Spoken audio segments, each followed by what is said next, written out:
When did you first get involved with Transformers? Hello, ladies and gentlemen of the press. It's Mark Ryan here. How are you all? Thank you for showing up. I got involved originally right at the very first beginning of the first Transformers picture, and they were looking for a British actor. That was actually the brief, that had stage experience to be the voice of the robots on the set and to interact with the actors. And that process then carried on to working on the set, and then at the end of the first one, obviously, I ended up being the voice of Bumblebee for that one, and Bumblebee for the game. And then later on, in the beginning of the second one, of this one, Revenge of the Fallen, I go in and lay down the scratch track, which these gentlemen then come and completely eradicate with much better voices than I could do. And we lay down that scratch track so the CGI guys can start putting the CGI scenes together with the robots, where they're talking to each other, because it's the robots that take so much time in terms of artistry and the amount of information that has to be stored for them. So we lay that process down first, and then I spent some time on the set on the second one, doing some voices for Edwards Air Force Base. And then after all of that is put together, and Michael wants to start then dropping in the voices and the dialogue that we have, we go in and I'll, for instance, I did the original Jetfire, and he kind of liked the voice, but he wasn't quite happy with it, so he wanted to tweak it. He wanted to make it older and angrier and a little bit more cantankerous, and so we play with it, and we build it, and we try different dialogue, and then I think probably we finished working on that with the help of Alex, because Alex did come in and help write some new dialogue for that about 4 weeks before the film was actually released. So my name is Fred Tatasciore, and I am actually a Decepticon. And I was brought here to destroy. No, actually, well, no. I worked on the video game as Demolisher and Grinder and Stunticon with a partner over there. We had a lot of fun with that. But for the movie, I was the kitchen bots. So I was basically brought in, I think, after the movie was released. No, it was really, we really just did it right there, like the basic at the computer at the editing thing, and I'm going, and just actually doing it in front of them. And he's saying, try this, try that. So that's pretty much my story with it. It was really fun. I'd like to phone a friend, Regis.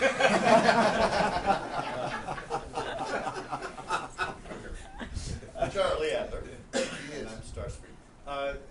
What was the question?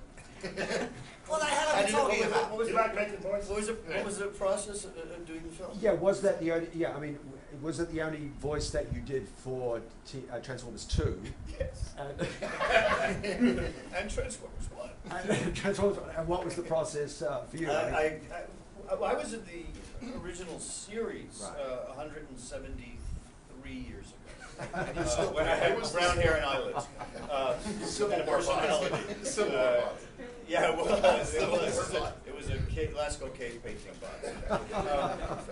I auditioned like everybody else, and got this amazing, monstrous person, which I love playing, and went to a stage where with Michael Bay, and they ran footage, and it was a great shock to me because I never know where I am most of the time.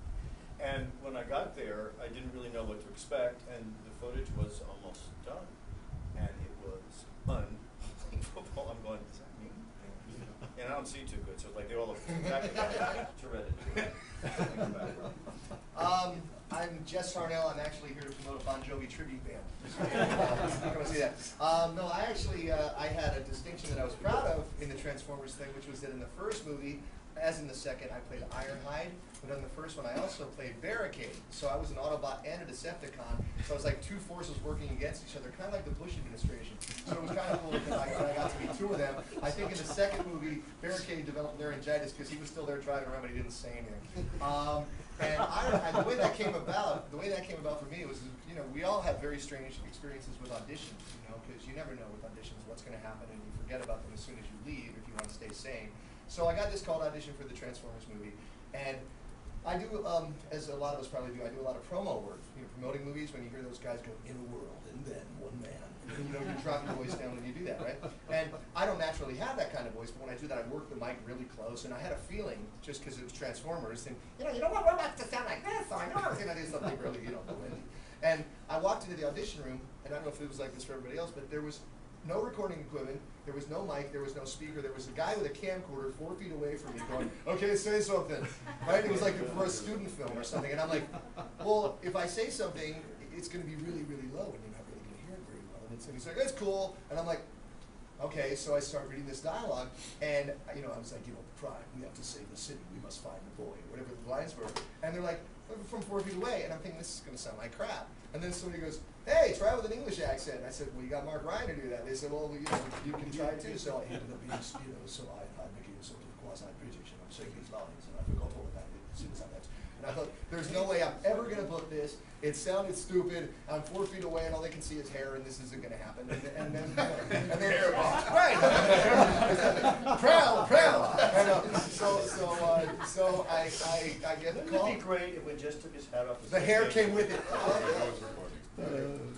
Hi, I'm Andre Soljutso. I'm the voice of Sideswipe. That's the really cool silver Corvette that destroys Tokyo at the beginning of the movie, which I didn't know. Sorry, which I didn't really know initially when I did it. What happened, as he said, when you do auditions, they come in, and there'll be like, it's been photocopied 3 or 4 times before it gets to you. So it's this blurry picture of a giant robot, sort of, and a brief description, and it'll say something, kind of cool, sort of James Bond, but not British.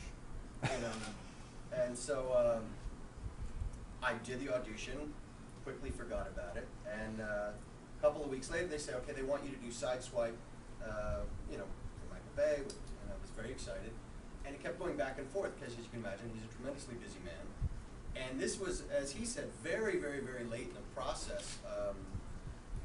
I was available, then I wasn't, he wasn't, he was never, he is, he's not. By the time they finally called for the session, I was working in New York. And so I literally okay, he's available for an hour now. And so you run to a studio, you go upstairs, and Michael Bay's in your headphones. So I've never actually even met Michael Bay. And so he says, oh, I like what you did. You sounded sort of British, but not. It was great. And I'm like, thank you, Mr. Bay.